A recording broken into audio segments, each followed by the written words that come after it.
Comfort है? या ठीक, कुछ बताइए प्रियंका जी अपने बारे में। मैम, मेरा नाम प्रियंका कदम है। मैं उज्जैन क्षेत्र में रहती हूँ, उज्जैन सिटी में। और मैंने अपना बीकॉम ग्रेजुएशन में किया है DAV यूनिवर्सिटी से। उसके बाद मैंने 7 से 8 साल प्राइवेट जॉब की है डायग्नोस्टिक सेंटर पे। और कब से कब तक? मैंने 2011 8 से 11 डायग्नोस्टिक सेंटर पे किया है जॉब। और उसके बाद में मैंने पानी पियोगी? नहीं, ठीक है। फिर उसके बाद में मैंने नाइक लॉ चैनल पे एज एन पर्सनल एग्जीक्यूटिव, वहाँ पे ऑफिस एग्जीक्यूटिव 5 साल जॉब की है। अभी क्या कर रही हैं? अभी मैं मैम जनपद पंचायत में सहायक विकास विस्तार पद के सहायक विकास विस्तार अधिकारी के पद पे। कब चयन हुआ आपका? अभी मैम लास्ट मंथ ही मेरी वहाँ पोस्टिंग हुई थी। PSC के थ्रू चयन हुआ है? व्यापम के थ्रू। व्यापम वाली जो पटवारी वाली परीक्षा हुई थी उसमें ये पद भी था। तो अभी आपने ज्वाइन किया है, कहाँ पर किया है? उज्जैन जनपद पंचायत। उज्जैन जनपद पंचायत में। खुश हैं आप अपने जॉब से?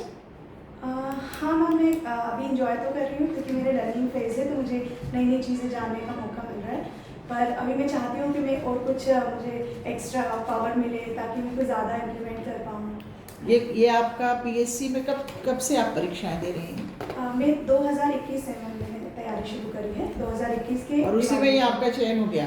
जी मैम। पहला वाला ही? यस। उसके बाद का फिर क्या है? हाँ, 22 और 23 का मैथ्स लिखा है मैंने। लिखा है? जी। Very good. तो आप प्रियंका अपने नाम का अर्थ बता दीजिए मुझे। जी मैम, प्रियंका का मतलब होता है, जैसे लिटरली हम देखें तो प्रिय धन अंक मीन्स। नहीं, मुझे नहीं देखना, आप दिखाएंगे तो मैं देखूंगी, है ना? ठीक है। The one who has lovable eyes. So और जो चार्मिंग और प्लीजेंट पर्सनालिटीज होते हैं उनके लिए प्रियंका नाम दिया जाता है। Very good. तो नाम तो बहुत सुंदर रखा आपके माता पिता ने, है ना? आप अपने नाम के साथ में तो बिल्कुल कदम ताल मिला रही हैं। कदम आपका सरनेम भी है कि नहीं? प्रियंका। प्रियंका जब अंग्रेजी में लिखते हैं तो कितने वॉवल आते हैं प्रियंका में? जल्दी। Okay, ma'am 3।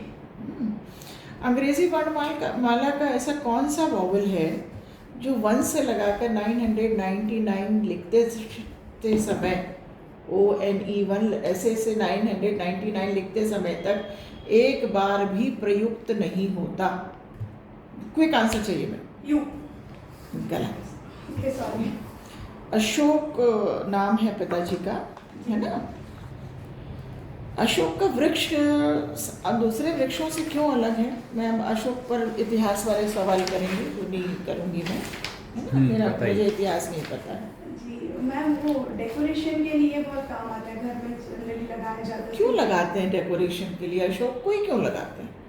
वैसे क्या तो खास बात? विज्ञान विषय रहा क्या आपका? आप 12th तक रहा ना, तब तो बता सकती हैं आप भी।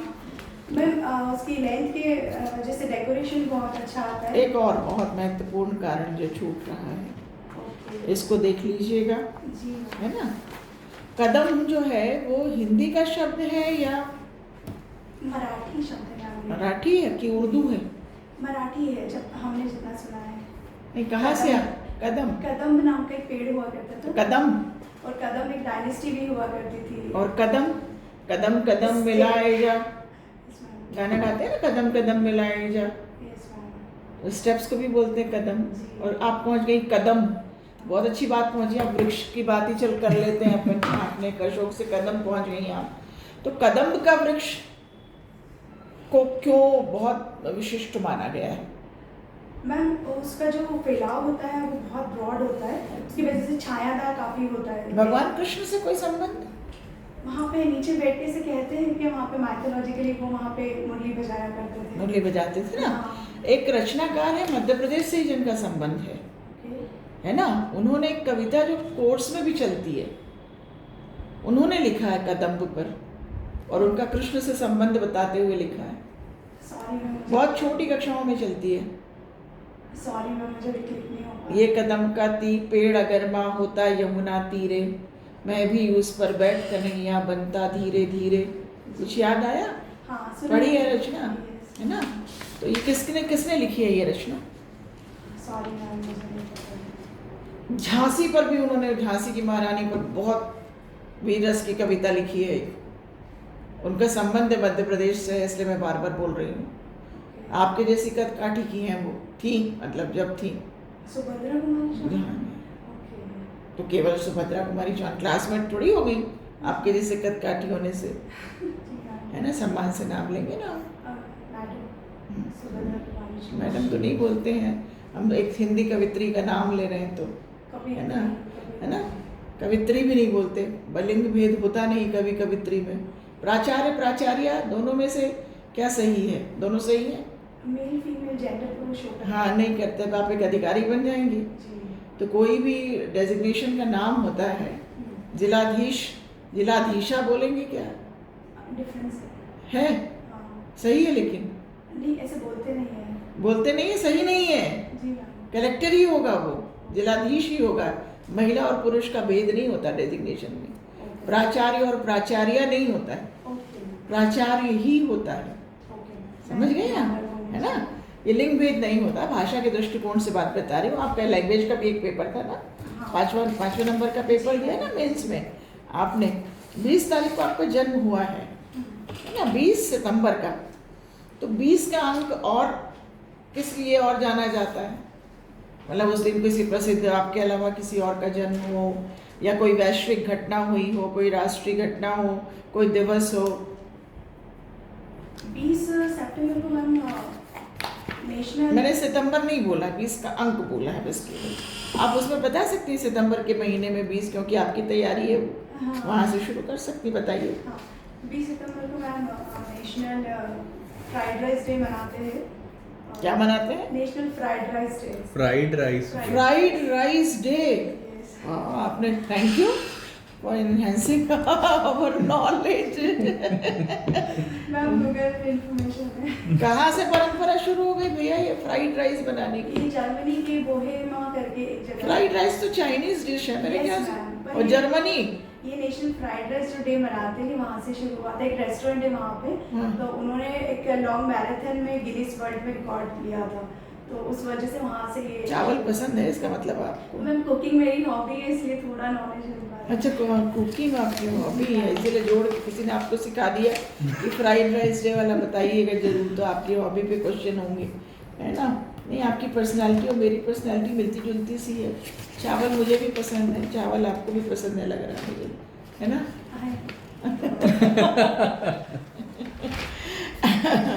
नौवां महीना, सितंबर का महीना जी मैम। कई मायनों में बहुत महत्वपूर्ण महीना है। जी मैम। 2, 3, 4 गिना दीजिए। मैम सितंबर में पोषण माह मनाते हैं हम, और अच्छा। पूरा वीक एक सेलिब्रेट किया जाता है, और उसमें कुछ ऐसे दिवस आते हैं, हिंदी दिवस, उसमें हम सेलिब्रेट करते हैं। कौन सी तारीख को मनाते हैं? 14 सितंबर को। हाँ, कब शुरुआत हुई इसकी? 1949 में जब हमने हिंदी को राजभाषा घोषित किया था। ठीक है। तब से मनाते हैं। एक ये तो राष्ट्रीय हिंदी दिवस है, जी। एक अंतर्राष्ट्रीय हिंदी दिवस भी मनाया जाता है। जी मैम। कब मनाते हैं? 10 अक्टूबर को आई गेस। नहीं, 10 तो सही है, 10 जनवरी, सॉरी। 10 जनवरी। यस। वो कौन घोषित करता है अंतर्राष्ट्रीय दिवस? United nation. हाँ, क्या उसके मापदंड है, ये आपको मालूम है? 1970 देख लेना, देख लेना। प्रश्न से उपज सकता है, प्रश्न देख लेना एक बार उसको, है ना। और सितंबर का महीना, और 15 सितंबर को हम इंजीनियर्स डे मनाते हैं, क्यों मनाते हैं? क्योंकि उस दिन हमारे जो सिविल अभियंता दिवस मनाते हैं, इंजीनियर डे मनाते हैं, बिल्कुल सही है। क्यों मनाते हैं? मैम हमारे यहाँ पे एक वैज्ञानिक है जिनको, सॉरी मैम मुझे नाम याद नहीं आ रहा है। देख लीजिएगा, सही है आप। थोड़ा सा आराम से, धैर्य से भी सोच सकती हैं। वेंकटरमण, आई गेस, वेंकटरमण, सी वेंकटरमण। नाम सही नहीं बोल रही हैं, देख लीजिएगा, ऐसा ही है, नज़दीक में ही हैं आप वहाँ पर। 15 सितंबर का याद है, आप एक दिवस मनाती हैं अभियंता। उसके पहले एक बहुत बड़ा दिवस मनाया जाता है 5 तारीख को। Teachers day ma'am. Okay, yes ma'am, teachers day मनाते हैं। हाँ, शिक्षक दिवस क्यों मनाते हैं? मैम वो मेमोरेंस के लिए मनाते हैं हम। उसमें राधा कृष्णन जो हमारे के फर्स्ट वाइस प्रेसिडेंट रह चुके हैं, ये हमारे पिताजी के मित्र हुआ करते थे। Okay ma'am. हुआ करते थे क्या? नहीं हमारे तो राधा कृष्णन जी ऐसा बोल रहे, राधा कृष्णन जो हमारे, ऐसा बोल रही हैं आप? थोड़ा सा सम्मान के साथ नाम लें, वो ये बोलते क्या बोलते हैं? सर्वपल्ली हैं, पूर्व राष्ट्रपति हैं, द्वितीय राष्ट्रपति हैं, महामना हैं, मान्यवर हैं, श्रीमान हैं, कुछ तो हैं। माननीय बोल लीजिए। माननीय सर्वपल्ली राधाकृष्णन। Okay ma'am. ऐसा मतलब इतनी सुंदर पर्सनालिटी, इतने सारे प्रश्नों के सही जवाब, संबोधन में भी बड़ों को सम्मान देने की परंपरा का निर्वाह कीजिए, है ना। और राष्ट्रपति हैं तो वहाँ महामहिम भी लग सकता है।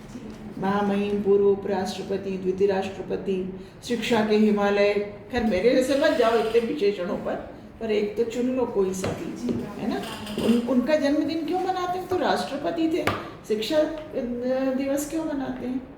जब हमारा देश आज़ाद नहीं हुआ था तो उन्हें एक चैलेंज दिया गया था कि किस तरह से वेस्टर्न और इंडिया में डिफरेंस है, तो उन्होंने कुछ बुक्स लिखी थी। और शिक्षक नहीं थे क्या वो? शिक्षक थे वो। पहला जवाब तो ये कि स्वयं वो शिक्षक थे। फिर आप उन चुनौतियों का, आप प्रश्न बोर्ड मेंबर्स के प्रश्न मत छीनिए। जितना वो पूछे उतना बताइए, उसमें से फिर दूसरा प्रश्न होता है ये भाई क्या काम था, उल्लेखनीय काम क्या था शिक्षक के रूप में? क्या उन्होंने यहाँ पर शिक्षक ही कार्य किया या कहीं और किया? उनका लिखा हुआ सबसे बड़ा प्रसिद्ध ग्रंथ कौन सा है ना। ऐसे 7 सितंबर का महीना पूरा तैयार कर लेंगे। किस फील्ड में थे वो शिक्षक? कौन सा सब्जेक्ट था उनका? फिलोसफी थे, तभी तो आपके पेपर 4 के सिलेबस में भी है, राइट। सर्वपल्ली राधाकृष्णन जी, वेरी नाइस। खंडवा आपको प्रभावित कर, मैं ले लेती हूँ, इसका आखिरी है ना। प्रियंका ले लो तुम्हारा इंटरव्यू ढंग से। खंडवा है ना, खंडवा हमारे इंदौर संभाग की एक बहुत महत्वपूर्ण जिला है ना। संगीत के क्षेत्र, आपने हॉबी क्या लिखा है? खाना बनाना। अरे खाना बनाना क्या हॉबी होता है रे? अभी मैं पूछूंगी उसमें भी, चलो ठीक है। फ्राइड राइस तो तुमने बता ही दिया। मतलब बचने के लिए लिखा या सही में इंटरेस्ट है? भाई खाना बनाना क्या हॉबी होता है? क्या खास बनाती हो? कुछ प्रिपेयर नहीं था इसलिए कुकिंग लिख दी। हाँ, वो इसलिए मैंने पूछा। वो सबका वही है ना। बचने के लिए लिखा है, वो ऐसा लग रहा है आपको देख के। हाँ, चलिए ठीक है। खंडवा के संबंध में ज़्यादा प्रश्नों को नहीं घुमाते, समय बहुत हो गया। किशोर कुमार जी से रिलेटेड बहुत सारे सवाल यहाँ से आ सकते हैं, बहुत अच्छे से तैयार कर लीजिएगा। किशोर कुमार जी का मूल नाम क्या था? आभास कुमार गांगुली। वो अपने आप को कहीं भी किसी भी बड़े से बड़े मंच पर, वैश्विक मंच पर अपने आप को क्या बोल के संबोधित करते थे? किशोर कुमार खंडवा वाला। उन्हें छोड़ा, मृत्यु के बाद उनकी क्या वो थी अवधारणा कि मुझे अंतिम संस्कार मेरा खंडवा में किया जाए, है ना। कैसे गायक कलाकार थे, उनके बड़े भाई, छोटे भाई कितने गाने गाए एक साथ। एक फिल्म इंडस्ट्री में इतनी विधाओं में काम करने वाला अकेला कलाकार, है ना। क्या क्या है वो, गायक, संगीतकार, म्यूजिशियन। उसके बाद फिल्म लेखन, प्रोडक्शन, उन्होंने अपने सारे, और कलाकार तो थे ही बहुत चर्चित कलाकार, अभिनेता, है ना। सारी विधाओं में काम करने वाले ऐसे कलाकार। उन्होंने संगीत की क्या विधिवत शिक्षा ली थी? नहीं ली थी विधिवत शिक्षा, बिना विधिवत शिक्षा लिए। इंदौर से उनका क्या संबंध है? इंदौर के क्रिश्चियन कॉलेज से उन्होंने ग्रेजुएशन किया है ना।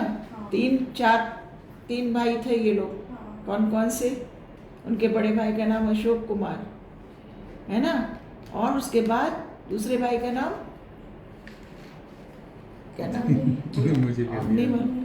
आभास नहीं, आभास तो इनका नाम है, किशोर कुमार जी का, है ना। मैं भी भूल रही हूँ। चलती का नाम गाड़ी फिल्म में तीनों भाइयों ने अभिनय किया है। और क्रिश्चियन कॉलेज के उसी फिल्म का एक गाना है कि 8 रुपया 5 रुपया 12 आना, मारेगा भैया ना ना ना ना। उसका संबंध इंदौर के क्रिश्चियन कॉलेज से। वो इंदौर के क्रिश्चियन कॉलेज में किशोर कुमार जब पढ़ रहे थे ग्रेजुएशन के दौरान, तो इतना उसके ऊपर बकाया हो गया था कैंटीन वाले का खर्चा। तो वो चीज़ वहाँ वो गाने में ले रहा है। वो सपने में दिखता था उनको बार बार कहीं पर कि वो भैया पैसा मांग रहा है क्रिश्चियन कॉलेज के कैंटीन का। वो गाने में इस तरीके से आया, है ना। और एक बहुत रोमांटिक पर्सनालिटी भी थे, बहुत सारी शादियों के लिए चर्चित रहे। कितनी शादियाँ की उन्होंने, 4 शादियां की। थोड़ा तैयारी करिए। है ना, ये आपको सब अभी तैयारी बहुत वाली कुछ बात। पैसे के बड़े हिमायती थे। जब उनकी मृत्यु हुई तो गद्दों के नीचे पूरे, आजकल तो सब छापे पड़ रहे हैं, जाने कहाँ कहाँ से निकल रहे पैसे, है ना। एक विवाद हो गया था इमरजेंसी के समय, किशोर कुमार जी के गानों पर बैन लगा दिया गया था। ये सब उनसे उपजे हुए प्रश्न हैं। खंडवा कैसे आ गए, वो खंडवा से निकल, खंडवा में और उनकी क्या? समाधि क्या है, उसका नाम क्या है वहाँ पर, उनका जो आवास था अब वो किसके पास है, बिक गया कि है कि क्या चल रहा है। ऐसे सवाल आएंगे, ऐसे सवाल आ सकते और हैं। आपका अभी तो मैंने पहले ही पृष्ठ खोजा, भाई आप लोग पूछ लो, बहुत सारे सवाल बाकी मैंने पुनासा और आसपास क्या क्या है वहाँ पे, कौन सा डैम है? इंदिरा गांधी डैम है वहाँ पे। इंदिरा गांधी डैम है, हाँ। Correct correct. और वहाँ पे एक बाबा जी की समाधि भी है, मेला लगता है, बाबा मिनी वाले काफ़ी प्रचलित है, करेक्ट अभी करेक्ट। वहाँ से विधायक कौन है खंडवा से? आपको खंडवा से काफ़ी है ना? कुछ। अब आपका उज्जैन में आपकी पोस्टिंग है ना करेंटली, तो आपको उज्जैन की ही निवासी हूँ। अच्छा उज्जैन की, आपका जन्म स्थान है क्या ये यहाँ मेरा पे? जन्म स्थान तो आपको दोनों जगह से अच्छा तैयार करना है। करना पड़ेगा। है। चेंज कर सकते हैं हम्म, जन्म स्थान, नहीं, क्यों चेंज करोगे? इसलिए आपको दोनों ज्योतिर्लिंग भी अच्छे से तैयार करना है। उस पर अभी हमने प्रश्न नहीं किया है। उज्जैन से ओंकारेश्वर का सवाल महाकाल आएगा, अभी आएंगे डैम and वहाँ से योजना। ओंकारेश्वर भी आएंगे, राइट।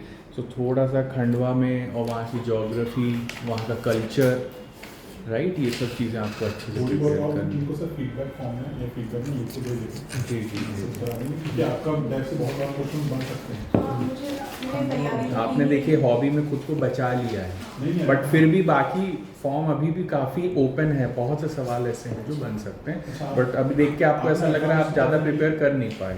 कहाँ पर दिक्कत है आपको? अस्थि बाधित लिखा है आपने। हाँ। क्या दिक्कत पैर में? अब मेरी दोनों पैरों की जो टोटल हिप रिप्लेसमेंट सर्जरी हुई है बायोलेटरल। तो उसको अस्थि बाधित का प्रमाण पत्र मिल गया क्या? हाँ, चलने में दिक्कत है आपको? हाँ मैम। चलो। ऐसे तो चल पाऊंगी थोड़ा सा। मुझे लगा नहीं कोई आते हुए चलने में आपकी दिक्कत लगी नहीं। जैसे मैं चलती हूँ, अब हाँ। 10 मिनट से ज़्यादा ऐसे चलूंगी हाँ। तो मुझे पेन शुरू हो जाएगा। तो रॉड है तो मैं जैसे ज़्यादा जैसे कंटिन्यू सिटिंग कंटिन्यू वॉकिंग नहीं नहीं, तो कर इसका कॉज क्या था? कोई मतलब एक्सीडेंट वगैरह? एक्सीडेंट तो बाथरूम फॉल होने की वजह से हुआ था और उसकी वजह से बैक इंजरी हुई थी, तो 1 ईयर का ट्रीटमेंट रहा। फिर 3 इयर्स तक ये मैं अंडर ऑब्जर्वेशन थी, मेडिकल ऑब्जर्वेशन। कब हुआ ऑपरेशन आपका? मेरी मल्टीपल सर्जरीज हुई है। 2019 में मेरी कोडी का ऑपरेशन हुई थी और 1 लेग की मेरी 2020 में हुई थी और 2020 में सेकंड। अभी रिसेंट की घटना है ये? रिसेंट 2020। अभी भी सर्टिफिकेट भी अभी बना होगा। हाँ, अभी 21 में बना है। आप नहीं भी करोगे ना अस्थि बाधित वाला तो भी आपका सिलेक्शन तो हो जाएगा, क्योंकि आप अच्छे कैंडिडेट हो। पर मैंने तैयारी अभी शुरू की है, ज़्यादा आइडिया नहीं। मैंने कोई कोचिंग भी नहीं करी है, सेल्फ स्टडी करी है। अच्छी बात है। अच्छा, आपने बताइए मुझे, आप अकाउंट्स पढ़ी हुई हैं, जी। है ना। अब मैं एक सेंटेंस बोल रहा हूँ, उसमें 2 फील्ड में से वो आपको भरना है, ठीक है। Dash what comes in, dash what goes out. क्या है? Credit comes in, debit debit what comes in, credit what goes out. आपने मुझे आना है, ओके। ठीक है। उसके बाद आपने मैनेजमेंट की पढ़ाई करी है, आप आगे जाके लीड भी करेंगे अपनी टीम को, आपकी अपनी टीम होगी। आप अगर एसडीएम बनते हैं, लीडरशिप बनते हैं, तो आप किस टाइप के लीडर बनना चाहेंगे? थ्योरी एक्स या थ्योरी वाई? एक्स पे काम करूँगी सर। क्या होता है, इसकी क्या क्वालिटी होती है इस लीडर की? हाइजेनबर्ग की थ्योरी है, ये मोटिवेशन की। उन्होंने बताया था कि ऐसे एम्प्लॉयज जो बहुत जो डिमांड होती है वो मनी से नॉन मॉनिटरी होती है। नहीं, वो तो अल्टन में है, जो ह्यूमनिस्टिक अप्रोच बोल रहा है। हाँ। 3 अप्रोच है ना, क्लासिकल, बिहेवियरलिस्ट के अंदर ह्यूमनिस्टिक आती है और फिर उसके बाद सिस्टम अप्रोच है, मॉडर्न अप्रोच होती है, राइट। ये जो थ्योरी एक्स और थ्योरी वाई है, थ्योरी एक्स वो लीडर होता है जो कि ये समझता है कि एम्प्लॉय इज गलीवर, इसको कुछ नहीं आता है, तो मैं जो बोलूँगा चुपचाप वो करेंगे। वाई इज वन जो थोड़ा डेमोक्रेटिक होता है, दूसरों से भी बातचीत करके सारा लेके करता है। तो you should be a person who is following theory Y, not X. और मोटिवेशन पे आपको मैस्लो की नीड हायरार्की आती है, ये सब बताइए। फिजियोलॉजिकल फर्स्ट लेवल पे आती है, सेकंड में हम सेल्फ एस्टीम हाँ, से, बस। थर्ड लेवल पे हम सिक्योरिटी से। फोर्थ पे हम एस्टीम से रिलेटेड बात करते हैं, फिफ्थ पे हम self esteem and self actualisation, right? Self actualisation और सेल्फ एस्टीम की क्या डिफरेंस है? सेल्फ एस्टीम मतलब हम जब अपनी रिस्पेक्ट डिग्निटी की बात करते हैं किससे? बाहर वाले से? बाहर वालों से, एक्सटर्नल लोगों से, हाँ। तो सेल्फ एस्टीम होता है। हाँ। सेल्फ एक्चुअलाइजेशन जब खुद इंटरनल, के, यस, right? सेल्फ से जब हम Very good.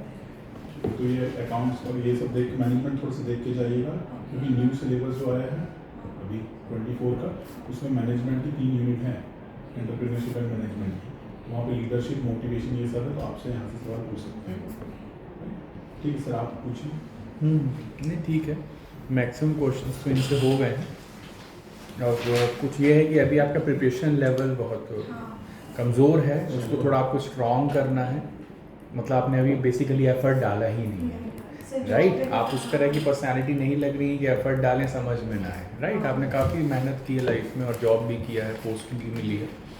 तो अभी लिस्ट बनाएं, जो मैम फीडबैक दे रही हैं हम दे रहे हैं, उस पर काम करिए, राइट? थोड़ा सा सीरियसनेस आ जानी दिखनी चाहिए। अभी तो एक फ़न एलिमेंट दिख रहा है कि चलिए let's go for the mock, है ना, लेट्स सी क्या होता है, बिकॉज फर्स्ट टाइम ही आप फेस कर रहे हैं, है ना, right? I understand that, but this is for the first time is acceptable. But अब आप आगे थोड़ी सी गंभीरता जो है उसको एक लाएं। गंभीर तो पूरे साक्षात्कार में दिखना चाहिए, क्योंकि ये अवसर आपको ज़िंदगी में बार बार नहीं मिलेंगे।